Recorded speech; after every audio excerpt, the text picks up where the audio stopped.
आदाब नाज़रीन, मैं सनम एजाज देख रहे हैं आप प्रोग्राम दिन भर सनम के साथ।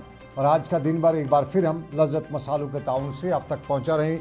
और प्रोग्राम में हम दुनिया जहां की बड़ी बड़ी खबरों पर नज़र रखे हुए हैं। लेकिन सबसे पहले बिजली फीस में कोई इजाफा नहीं हुआ है।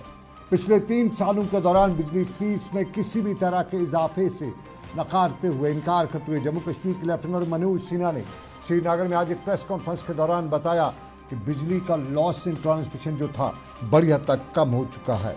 और फिर साथ साथ में उन्होंने जीपी फंड की बात भी की। जम्मू कश्मीर में वाफर मकदार में रकूमात की बात भी वज़ीर लेफ्टिनेंट गवर्नर मनोज सिन्हा ने की। और अखराजात की आमदन के तवाज़ुन को बरकरार रखने के लिए हवाले से उन्होंने बताया कि जम्मू कश्मीर को कर्ज की बोझ से अब की बार निजात दिलाया गया है। कुछ बड़े सनसनीखेज इंकशाफात जम्मू कश्मीर के लेफ्टिनेंट गवर्नर मनोज सिन्हा ने किए। और मनोज सिन्हा ने जहाँ बिजली की बात की तो साथ साथ में मरकज़ की फराखवादानी की बात भी की। और फराख बिजली की बात करते हुए उन्होंने बताया कि मरकज़ ने अब की बार जो जम्मू कश्मीर का बजट था वो तारीखी बजट था। और इस साल 30,000 करोड़ रुपये पिछले बजट के बरक्स ज़्यादा फराहम किया गया। आमदन और अखराजात के तनासब को बेहतर बनाने की उन्होंने बात की। बुनियादी ढांचे को और ज़्यादा मजबूत बनाने की बात की। मरकज़ी और तरक्याती कामों की स्कीमों की अमलावरी के हवाले से उन्होंने बताया कि रोज़गार के मौके दस्तयाब होंगे। सबसे पहले सुनिए मनोज सिन्हा ने मरकज़ी सरकार ने से जो हमें बजट दिया गया है उस पर क्या बताया इस प्रेस कॉन्फ्रेंस के दौरान।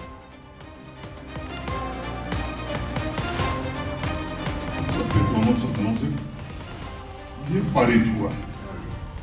साइज जो बजट का है वो 1,18,390 करोड़ रुपए 1.18390 करोड़।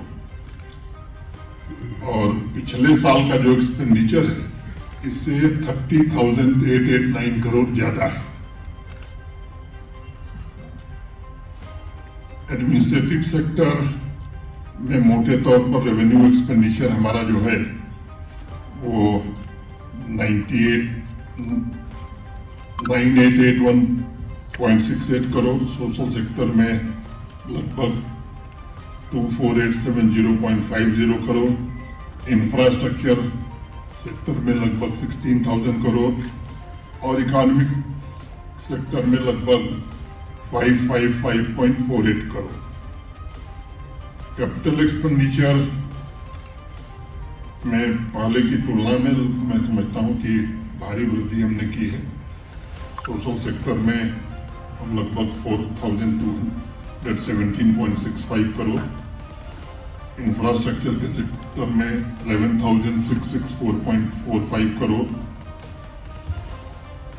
और इकोनॉमिक सेक्टर में 6,943.20 करोड़। मनोज सिन्हा श्रीनगर के SKICC में प्रेस कॉन्फ्रेंस करे थे। सिक्योरिटी सिनेरियो पे अगरचे मनोज सिन्हा ने कोई सवाल नहीं लिया, लेकिन बजट और बजट के साथ साथ जम्मू कश्मीर में इक़्तिसादी तरक्की का खाका खींचते हुए मनोज सिन्हा ने इस बात का ज़बरदस्त इंकशाफ किया कि पिछले 3 सालों के दौरान जम्मू कश्मीर में बिजली की टैरिफ में बिजली की कीमतों में कोई इजाफा नहीं किया गया है। उन्होंने कहा कि जम्मू कश्मीर को 28,000 रुपये का जो भारी बिजली का कर्जा था उसको कामयाबी से अदा किया गया है। और अब जम्मू कश्मीर पड़ोस की रियासतों से वो रियासत है जहां मुल्क में इस वक्त सबसे ज़्यादा सस्ती जो है बिजली जम्मू कश्मीर को मिलती है। मनोज सिन्हा ने बिजली के हवाले से सनसनीखेज इंकशाफ किया।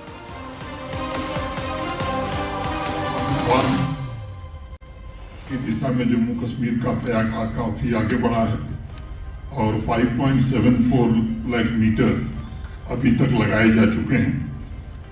और मुझे लगता है कि इसके कारण 25% रिडक्शन ट्रांसमिशन और डिस्ट्रीब्यूशन लॉसेस में हम कर सकें। एक बात मैं जोर देके कहना चाहता हूं कि पिछले 3 साल में पावर टैरिफ में 1 पैसे का इंक्रीज नहीं हुआ है।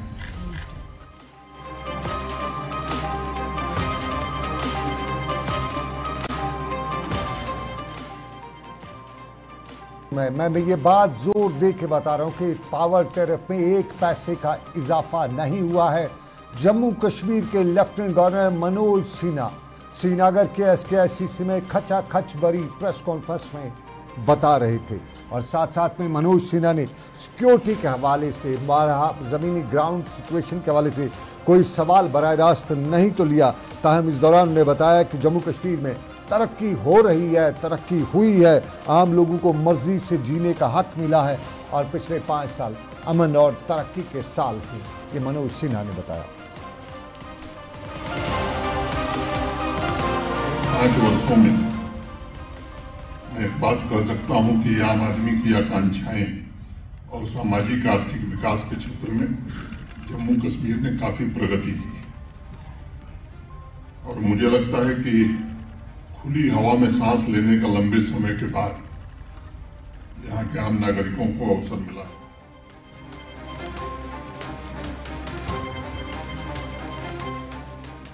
लंबे समय के बाद खुली हवा में जम्मू कश्मीर के नागरिकों को, जम्मू कश्मीर के लोगों को सांस लेने का मौका मिला है। जम्मू कश्मीर के लेफ्टिनेंट गवर्नर का आज की प्रेस कॉन्फ्रेंस के दौरान इंकशाफ ऐलान। और आपको नाज़रीन बताएं, ये एक सूरत, लेकिन जम्मू कश्मीर में मिलिटेंसी पर आज फारूक अब्दुल्ला बोले और फारूक अब्दुल्ला ने जो बयान मिलिटेंसी पे दिया उस पर बीजेपी का सख्त रद्दअमल भी आया है। बॉर्डर्स की बात की, फौज की तैनाती की बात की और फौज की तैनाती के साथ साथ जम्मू कश्मीर में मिलिटेंट इन्फिल्ट्रेशन की बात की और उसके साथ साथ फारूक अब्दुल्ला ने लाइन ऑफ कंट्रोल से, बॉर्डर से जो ये जो मंशियात आती इस पर भी फारूक अब्दुल्ला ने बात की और इसी बात को बीजेपी की लीडरान ने उस पर काफ़ी तनकीद भी की है। लेकिन जम्मू कश्मीर में आने वाले वक्त में असम्बली इंतखाबात में किसी ने के साथ इलेक्शन अलायंस ना करने का, इत्तेहाद ना करने का और अपने ही बलबूते पर तमाम की तमाम 90 सीटों से इंतखाबात लड़ने का ऐलान करते हुए फारूक अब्दुल्ला ने बताया कि तमाम उम्मीदवार वो अपनी पार्टी की तरफ से उतारेंगे। जम्मू कश्मीर में मिलिटेंसी की बात करते उन्होंने बताया कि मिलिटेंसी ख़त्म नहीं होगी क्योंकि ये अब भी जारी है और पुलिस और फोर्स की जानिब से जो मिलिटेंसी के खिलाफ ईड़ी चोरी का जोर लगाया जा रहा है, ताहम अभी बहुत कुछ करने की ज़रूरत है। बताते चलें, खित्ता डोडा के दौरे पे हैं फारूक अब्दुल्ला और फिर डोडा के दौरे के दौरान आज उन्होंने वहाँ एक अवामी जलसे से खिताब भी किया। जम्मू कश्मीर की आवाम को उन्होंने बताया कि मुश्किलात से जी रहे हैं और मीडिया से जब बात की तो मीडिया से बात फारूक अब्दुल्ला ने बीजेपी की भी की, हिडनबर्ग की भी। लेकिन ज़रा पहले सुनिए हिडनबर्ग, जिस पर बताया जाता है कि सीबीबी कहने के उसमें इन्वॉल्व है। हिडनबर्ग ने अपनी रिपोर्ट में बताया है, उस पर फारूक अब्दुल्ला ने बताया कि सुप्रीम कोर्ट को इसका सो मोटो नोटिस देना चाहिए जिस तरह माजी में भी हुआ है। और उनका इल्ज़ाम था, फारूक अब्दुल्ला का इल्ज़ाम, कि सीबी चेयरपर्सन और उनके बाकी लोग भी इसमें इन्वॉल्व हैं।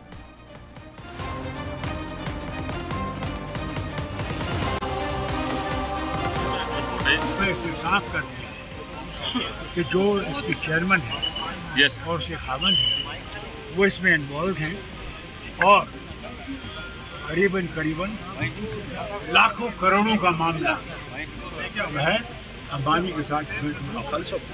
सर लोग जिस तरह पहले सुप्रीम कोर्ट ने सो मोटो को उठाया था, आज भी हम गुजारिश करते हैं वो इस मामले में। डॉक्टर साहब, मैंने सुना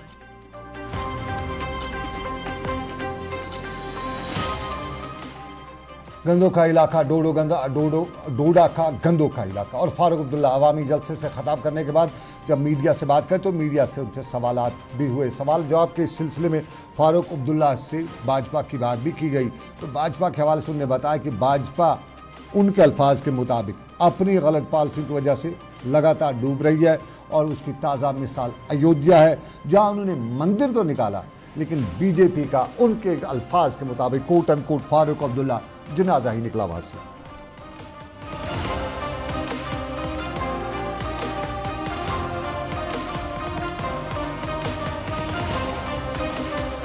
पैरों पे खड़ी रही, हमें किसी की जरूरत नहीं जानना किसी तो पार्लियामेंट असेंबली इलेक्शन के लिए आपकी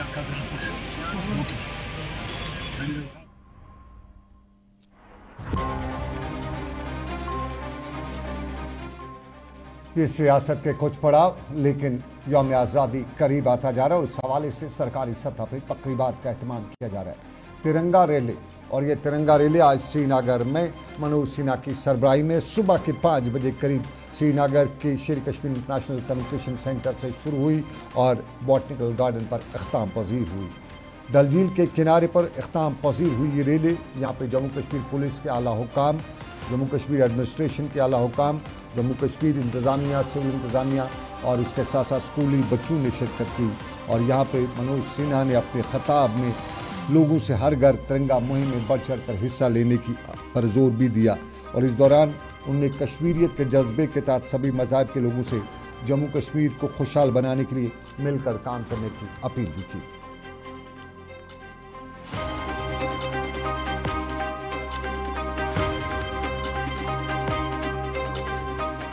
जब जनसैलाब निकला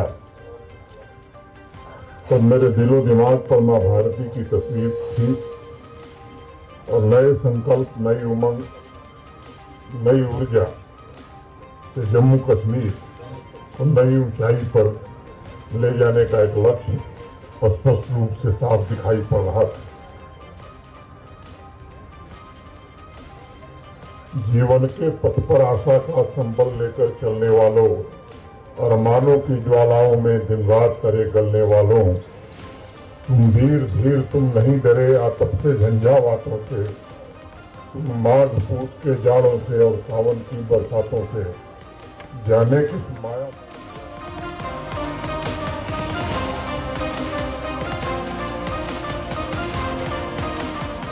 तिरंगा रैली से खिताब श्रीनगर के डल झील के किनारे से बॉटनिकल गार्डन से जम्मू कश्मीर के लेफ्टिनेंट गवर्नर मनोज सिन्हा ने तिरंगा रैली से खिताब के दौरान घर घर तिरंगा मुहिम को जारी रखने का भी बताया। लेकिन आपको बताएं, तिरंगा मुहिम, तिरंगा रैली आज जम्मू कश्मीर के अक्सर इलाकों से निकाली गई।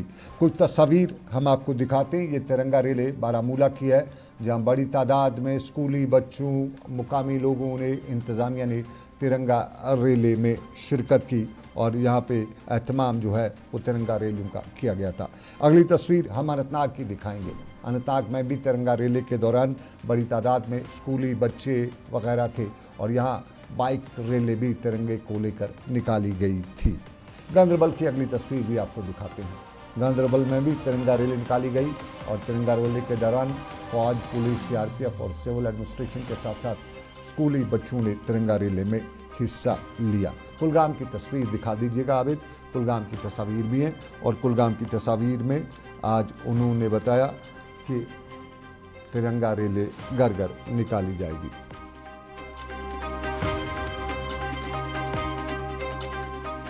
चलिए नाज़रीन, ये तिरंगा रैली आज हुई, लेकिन सियासत में एक कदम और।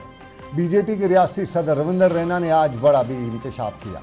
उन्होंने बताया कि गठजोड़ उनका जारी रहेगा और ये गठजोड़ इंतखाबात में जारी रहेगा। गठजोड़ की बात करते हुए रविंदर रैना ने बताया कि इंतखाबात में तो वो अपनी सभी नशस्तों पे इलेक्शन तो लड़ेंगे, लेकिन जहां वो कमज़ोर हुए तो वहां वो आज़ाद उम्मीदवारों के साथ भी साथ दे सकते हैं, आज़ाद उम्मीदवारों के साथ इंतखाबात लड़ सकते हैं। जम्मू के मुख्तलिफ इलाकों में आज अपने दफातर असम्बली नशस्तों के दफातर का इफ्ताह करने के बाद मीडिया से बात करते हुए रविंदर रैना ने बताया कि आज़ादों के साथ मिलकर आज़ादी के साथ लड़ा जाएगा। रविंदर रैना ने क्या बताया आज़ादों के साथ लड़ने का, उन्हीं की ज़बानी सुनिएगा।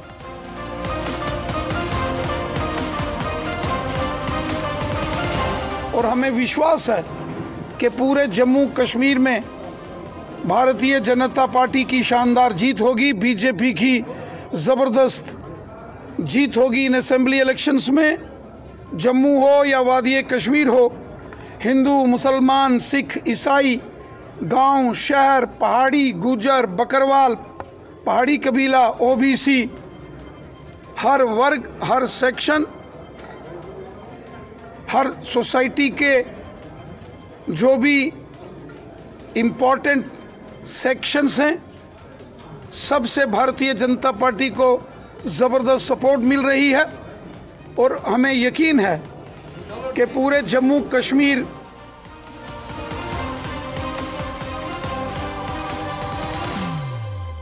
देख रहे प्रोग्राम दिन भर सनम के साथ। एक छोटा सा तजारती वक्फा, ब्रेक के बाद आएंगे। जुबान यार मन तुर्की व मन तुर्की नमे दानम फारसी का शेर है, इतना तो हम भी जानते हैं, लेकिन उसी जुबान की हम बात करेंगे ब्रेक के बाद। और भी मामलात रहेंगे, लेकिन जुबान रहेगी सरफरिस्त ब्रेक के बाद।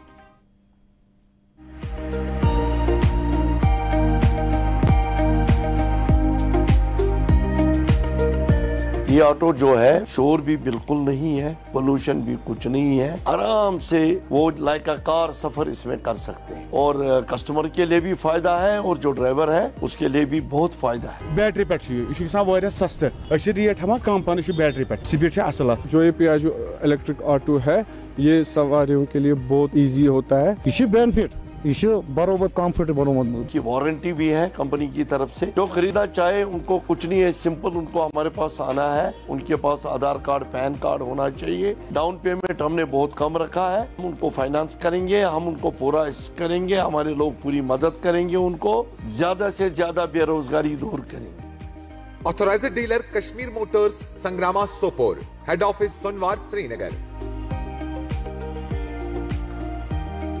कश्मीर की वादियां और भी खूबसूरत लगती हैं जब हाथों में होता है प्याला ब्लैक मस्ती चाय का। ताजगी ऐसी कि हर लबों पे मुस्कान लाए, कड़क इतनी कि हर सुबह बेहतर नहीं बेहतरीन हो जाए। कश्मीर के असली चाय के दीवाने पीते हैं सिर्फ ब्लैक मस्ती चाय, आप भी पीजिए।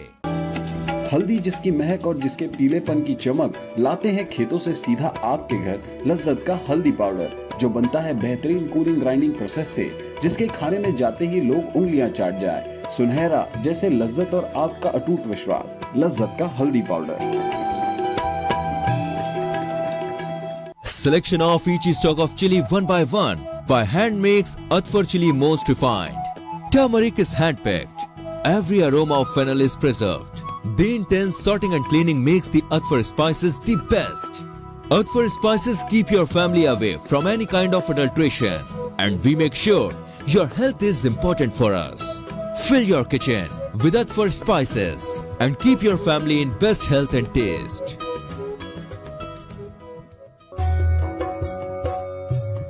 मटन तो है सबकी फेवरेट, और यही मटन जब बनती है लज्जत के मीट मसाला के साथ, तो मीट का स्वाद लगे जायकेदार हर बार और बढ़ाए लज्जत से आपका प्यार। आज ही ले आइए लज्जत का मीट मसाला। बाथरूम की पाइप हो तो परेशानी, किचन की पाइप ब्लॉक हो तो परेशानी, ड्रेन भराई हो तो परेशानी, लेकिन अब हर परेशानी को करें बाय बाय। श्योरेट का ड्रेन क्लीनर अपने घर लाएं, जो करे बाथरूम, किचन और ड्रेन की पूरी सफाई और दे आपको हर परेशानी से बड़ी राहत। श्योरेट drain cleaner, surety for super hygiene. जो लाए तेजपन हर एक निवाले में, और मिर्च जो बनता है लज्जत के विश्वास और प्यार से। लज्जत का रेड चिली पाउडर जो लाए हर जायके में एक गजब सा तीखापन और बढ़ाए खाने का स्वाद दुगना। आज ही ले आइए लज्जत का रेड चिली पाउडर। बहुत शुक्रिया आपका। तजारती वक्फे के बाद कुछ हालात वाक़ात पर नज़र फिर, और इसी नज़र में आपको बताते चलें पुंछ के सुरनकोट के इलाके में बीजेपी के डीडीसी शाहनवाज चौधरी के ज़ाती मुहाफिज आज गोली लगने से आज जान हुए हैं। बताया जाता है कि एक्सीडेंटल गोली लगने से उनके एसपीओ, जिसकी शिनाख्त मोहम्मद आसिफ के बतौर हुई, की मौत वाक़ा हुई है। पुलिस ने मामला दर्ज करके तहकीकात शुरू कर दी है। इधर कठुआ से खबर है कि कठुआ की पुलिस ने 5 लोगों को गिरफ्तार किया है, जिन पर इल्ज़ाम है कि कठुआ में हालिया हमला, जिसमें 4 फौजी एहलकार मारे गए थे, के मुलविस होने में वो लोग शामिल थे। उन्होंने मिलिटेंटों की आनत की थी। पुलिस के मुताबिक 5 गिरफ्तार आदमियों से पूछताछ जारी है और मजीद गिरफ्तारियां भी हो सकती हैं। इधर आपको ये बताते चलें कि जम्मू कश्मीर के लेफ्टिनेंट गवर्नर मनोज सिन्हा ने जम्मू कश्मीर की मुख्तलिफ जेलों से 5 ऐसे कैदियों को रिहा करने के लिए अहकाम जारी किए हैं, जिन्हें उम्र कैद की सज़ा सुनाई गई थी, और इंसानी जज्बे के तहत ऐसे कैदियों को रिहा किया जाएगा ताकि वो बाकी मादा ज़िंदगी अपने लवाकीन के साथ गुजार सकें। उधर टंगमर्ग में जो बच्चे की परसों मिसिंग हुआ था, उस बच्चे की मैयत भी मिल चुकी है, और बताया जाता है कि मज़कूरा बच्चा जो है अपने अहल खाना के अपने घर के पास ही उन्हें मिला है, मुश्तबा हालत में मिला है। पुलिस ने मामला दर्ज करके तहकीकात शुरू कर दी है। और नाज़रीन आपको बताते चले, ये मामला जो हैं ये कश्मीर के उन मामलात में से जिन पे कहा जाता है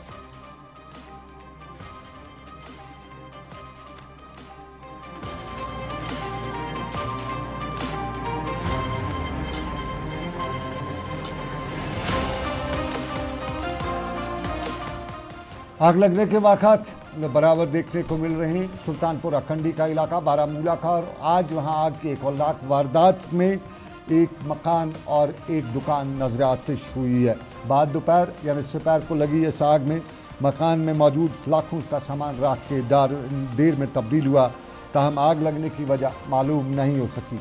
मुकामी लोगों ने इल्ज़ाम आयद करते हुए बताया कि फायर एंड एमरजेंसी की सर्विस की गाड़ी जो है वो वक्त पर नहीं पहुंच सकी और इसकी वजह से आग की इस होलनाक वारदात में ये नुकसान हुआ।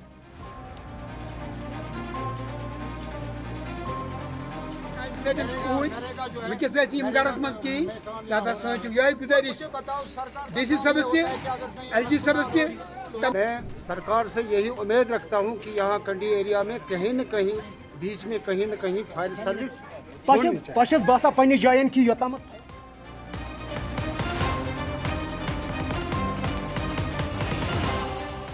हमारी दस्तकारी के पर सबसे बड़ी चोट जो है वो गैर मेयारी दस्तकारी की वजह से लगती है, यानी नाम किसी और का होता है, बना कहीं और होता है, नाम कश्मीर का दिया जाता है। और इसी मामले को लेकर श्रीनगर में आज प्रेस कॉन्फ्रेंस भी हुई और Kashmir chamber of commerce industries के सदर जावेद अहमद ने आज श्रीनगर में प्रेस कॉन्फ्रेंस करते हुए बताया कि कश्मीरी दस्तकारी के नाम पर जाली आइटम्स फ़रोख्त किए जाते हैं और आने वाले सयाहों को कश्मीरी दस्तकारी के नाम पर ऐसे आइटम फ़रोख्त किए जाते हैं जो हाथ से नहीं बल्कि मशीनों से बनाए जाते हैं और इससे हमारी जम्मू कश्मीर की इंडस्ट्री को तबाही के दहाने तक पहुंचाया जा रहा है। उन्होंने कहा कि सरकार को चाहिए कि ऐसी टीमें तश्कील दी जाएं जो जाकर ऐसी चीज़ों का जायज़ा भी लें। ये एक तस्वीर का रुख ज़रा सुनिएगा क्या कहते हैं।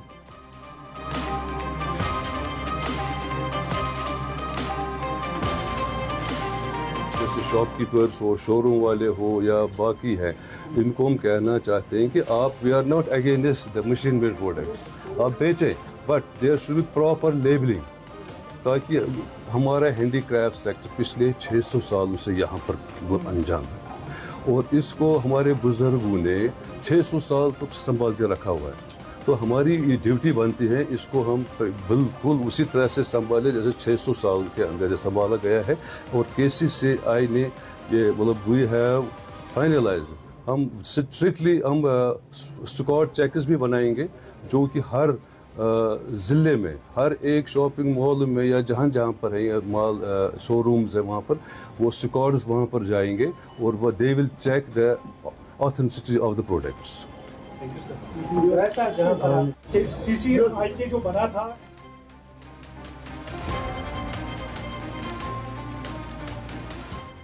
ऑथेंटिसिटी देखी जाएगी। लेकिन नाज़रीन, आप जानते हैं जम्मू कश्मीर की सरकारी ज़ुबान उर्दू भी है, सरकारी ज़ुबान कश्मीरी भी है। 5 अगस्त 2019 के बाद कश्मीरी को भी 5वीं शेड्यूल में शामिल किया गया। लेकिन क्या हमने अपनी ज़बान को फ़रोग़ देने के लिए कुछ इक़दाम उठा रहे हैं? आमतौर पर घरों में यही देखा जाता है कि वालिदैन बच्चों को जो कश्मीरी ज़ुबान करता है उसे निकम्मा, नालायक या गरीब के तौर पर, मोहताज के तौर पर लिया जाता है। और मौलाना शिबली नामानी का जो कौल भी है कि जो कौम अपनी ज़ुबान को भूल जाती है उसे तारीख़ याद नहीं रखती है। कश्मीरी ज़ुबान के फ़रोग़ के लिए हमारी सरकार ने इदारे भी बना रखे। हमारा तालीम का इदारा भी इस पे काम करता था, है या नहीं, ये सवाल आज भी मौजूद है। और इन्हीं सवालात के बीच में आम तौर पे ज़िम्मेदारी वालिदैन की थी। स्कूलों में तालीम कश्मीरी ज़ुबान पढ़ाई जानी थी। उर्दू ज़ुबान पहले जम्मू में अच्छी तरह से सरकारी कागजात में होती थी, कश्मीर में भी होती थी। जम्मू से बिल्कुल गायब हो चुकी है, कश्मीर में भी गायब होती जा रही है।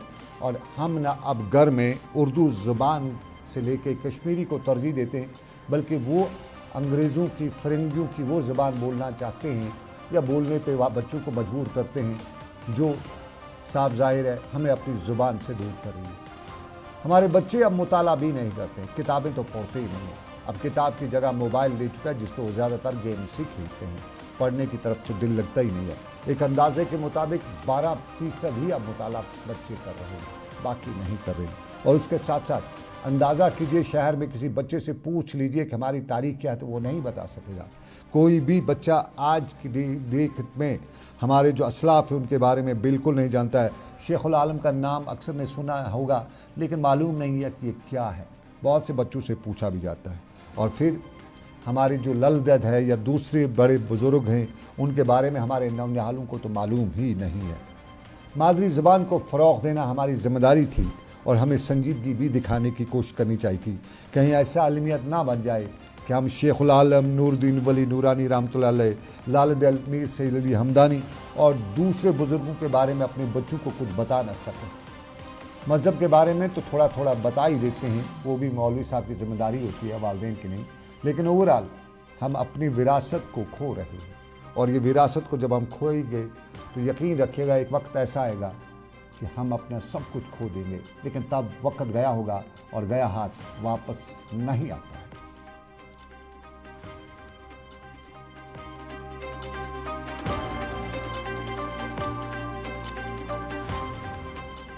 नाज़रीन, ये था हमारा आज का दिन भर। आज के दिन भर से बस इतना ही। इस उम्मीद के साथ आपसे लेंगे इजाज़त कि रब्बे कायनात की मर्ज़ी फिर करेंगे आपसे मुलाकात। रखिएगा अपना ख्याल, दुआओं मुझे भी रखिएगा याद। अल्लाह आपका मेरा सबका निगहबान हो। अल्लाह हाफ़िज़, शब बख़ैर।